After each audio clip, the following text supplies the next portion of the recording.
बिहार चुनाव साल के एंड में होने वाले हैं और नीतीश कुमार अपनी कुर्सी बचाने की जद्दोजहद में लगेंगे। तेजस्वी अपना जोर दिखाएंगे, बीजेपी अपना और कांग्रेस अपना। लेकिन बिहार चुनाव इस बार काफी इंटरेस्टिंग होने वाले हैं। वजह है कि पांडे के बाद अब लांडे भी चुनाव में एंट्री ले चुके हैं। सोशल मीडिया पर भी चर्चा तेज है, पोस्टर वायरल हो रहे हैं। लेकिन पांडे और लांडे कौन है, जानते हैं इस वीडियो में। मेरा नाम है सैयद चौहान, आप देख रहे हैं स्विच।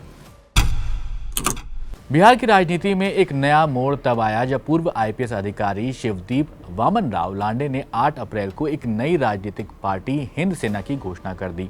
अपनी दमदार छवि और जनता के बीच लोकप्रियता के चलते लांडे की ये नई पारी चुनावी मैदान में हलचल मचाने के लिए काफी मानी जा रही है। बिहार विधानसभा चुनाव अक्टूबर-नवंबर में होने की संभावना है और ऐसे वक्त में उनकी एंट्री को बहुत ही खासा अहम माना जा रहा है।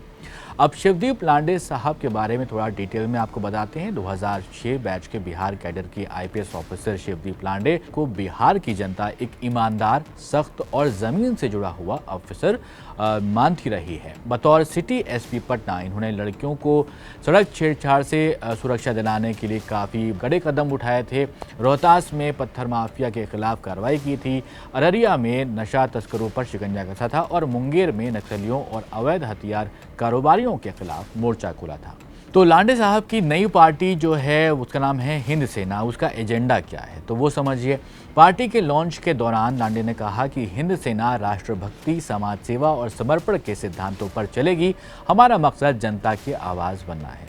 हालांकि उन्होंने अभी ये साफ नहीं किया है कि कितनी सीटों पर पार्टी उम्मीदवार खड़ी करेगी, लेकिन ये साफ किया है कि हिंद सेना विधानसभा चुनाव में हिस्सा जरूर लेने जा रही है।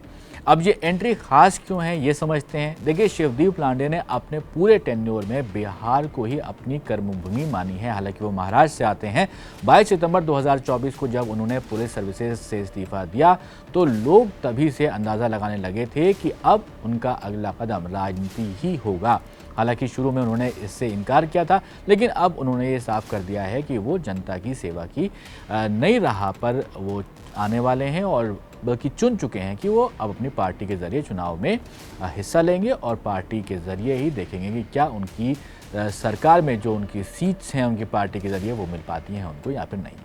तो आईपीएस की नौकरी छोड़ने के बाद लांडे ने मुंगेर में युवाओं के लिए मैराथन ऑर्गेनाइज किया था और उस वक्त कहा था कि मैं अपनी पहली पोस्टिंग की जगह को कैसे भूल सकता हूँ। राजनीति की शुरुआत भी यहीं से करूँगा। उनकी ये भावनात्मक अपील जनता के दिलों को छू गई थी। बिहार की राजनीति में हाल ही के वर्षों में कई एक्सपेरिमेंट्स देखने को मिले हैं। अब तक हमने बात की लांडे की, लेकिन अब हम बात करेंगे पांडे साहब की। तो बिहार में जाति की जो राजनीति है वो काफ़ी इम्पोर्टेंट रोल प्ले करती है। इंटरनेट पर प्रशांत किशोर को पांडे जी कहा जा रहा है। ब्राह्मण परिवार से ताल्लुक़ रखने वाले प्रशांत किशोर को जन स्वराज जो पार्टी है उनकी, वो पहले से ही पॉलिटिकल सिस्टम से बाहर के जो लोग हैं उनको अपनी पार्टी से वो जोड़ रहे हैं। इनमें वो लोग भी शामिल हैं जो रिटायर्ड आईएएस हैं, आईपीएस ऑफिसर्स हैं। लेकिन बिहार चुनाव में अब लांडे की हिंद सेना भी एक नया विकल्प बनकर सामने आ गई है, जो सिस्टम के अंदर रह चुके एक ऑफिसर की ईमानदारी के किस्सों को बयां करती है। अब देखना होगा कि क्या शिवदीप लांडे की ये हिंद सेना या फिर प्रशांत किशोर की जन स्वराज पार्टी बिहार की सियासी जमीन पर कोई नई इबारत लिख पाएगी या फिर ये भी पुराने नारों की गूंज बनकर ही रह जाएगी।